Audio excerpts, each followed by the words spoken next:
Yo, what's up mga mima? For today's video, mag-unboxing tayo ng parcel. Parcel na hindi natin alam kung ano ang laman.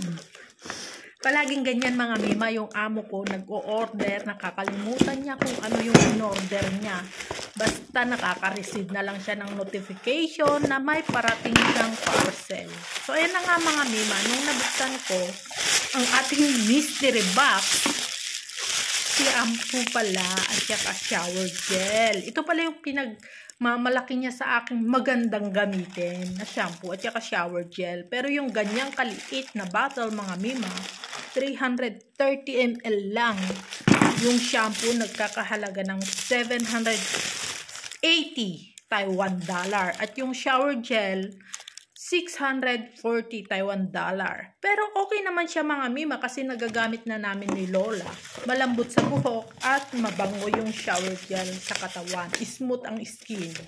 So ayan nga mga mima, chinek ko yung resibo. Ang mahal. Pero okay na din kasi magandang gamitin. Hanggang dito na lang mga mima. Thank you for watching. Babu!